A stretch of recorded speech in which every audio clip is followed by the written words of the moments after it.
Hello दोस्तों, मैं बबर सिंह और आप सभी का मेरे सुर तरंग चैनल पर स्वागत है।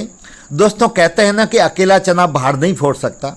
जी हाँ दोस्तों, कोई व्यक्ति कितना ही ताकतवर हो लेकिन बिना सहयोगियों की, अपने बिना साथियों के वो कभी सफल नहीं हो सकता। और प्राचीन काल में जहाँ राजे महाराजाओं का शासन था, उस जमाने के अंदर तो राजा भले ही कितना ही शक्तिशाली हो लेकिन उसको अपने साथियों की जरूरत रहती थी, सहयोगियों की जरूरत रहती थी, जिनको हम सामंत बोलते थे, उनकी जरूरत रहती थी। हमें इतिहास में अनेक बार ऐसे पढ़ने को मिलता है कि यदि सामंतों द्वारा और प्रजा द्वारा चुने गए राजा द्वारा भी बाद में अत्याचार किया जाने लगा, अन्याय किया जाने लगा, तो उन्हीं सामंतों ने उनको तख्त से हटा दिया, अर्थात उनका तख्ता पलट कर दिया गया। तो दोस्तों आइए आज आपको इतिहास के कुछ ऐसी घटनाएं बताने में जा रहा हूं जहां पर सामंतों ने तख्ता पलट करके और राजा को पद से पदच्युत कर दिया गया।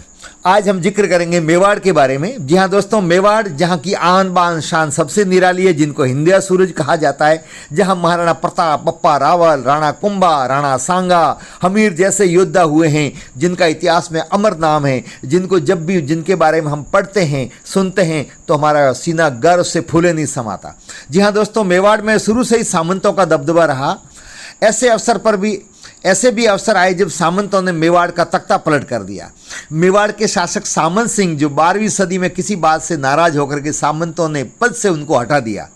जब महाराणा कुंभा के पुत्र उदा ने उनकी हत्या करके राजगद्दी हासिल कर ली, तो सामंतों ने उदा के छोटे भाई रायमल का राज तिलक किया और उदा देखते रह गई।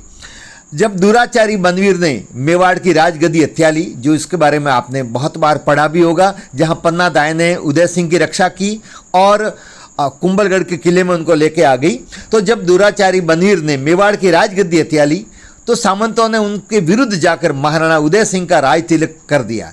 महाराणा उदय सिंह के देहांत के बाद जब उनका 9वां पुत्र जगमाल गद्दी पर बैठ गया, तब सामंतों ने उसे पद से हटा करके महाराणा प्रताप का राज तिलक किया। जी हाँ दोस्तों, यही वो जगमाल थे जिन्होंने दत्तानी युद्ध में राव सुल्तान, जो सिरोही के राव सुल्तान थे, उनके विरुद्ध युद्ध किया था और वहीं पर दत्तानी में ही लड़ते हुए ये वीर गति को प्राप्त हुए थे। महाराणा हरि सिंह ने सामंतों के साथ दुर्व्यवहार किया, तो सामंतों ने उनको भी पद से हटाने के लिए उनसे युद्ध लड़ा और इस प्रकार से उनको भी हटा दिया गया। तो दोस्तों, सामंत हुआ करते थे, जो उमराव हुआ करते थे और जो सरायत हुआ करते थे, वो राजा को सपोर्ट करते थे, समर्थन करते थे, हर वक्त तत्पर रहते थे, युद्ध लड़ने जाते थे। लेकिन कई बार राजा निरंकुश हो जाता था, अपने आप को ज़्यादा सर्वशक्तिमान समझने लगता था। तो यही सामंत है, वो जनता की पुकार सुन करके और किए जाने वाले अत्याचारों के विरुद्ध उठ खड़े होते थे और सिंहासन पर जाकर के और राजा को वहाँ से हटा देते थे, अथवा उनके भाई अथवा और जो योग्य होता था उसको सत्ता पर बैठा करके उसका राज तिलक करते थे।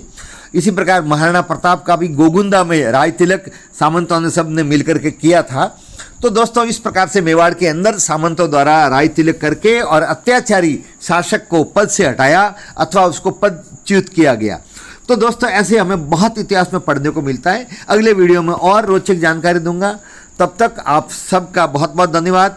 दोस्तों, यदि अब तक इस वीडियो को लाइक नहीं किया हो तो कृपया लाइक करें, शेयर करें और चैनल को सब्सक्राइब नहीं किया है तो सब्सक्राइब करें। आपके बहुत सारे कमेंट्स भी आते रहते हैं, तो कृपया कमेंट्स भी करें ताकि आप मुझे और भी सुझाव मिले और भी जानकारी उपलब्ध हो सके।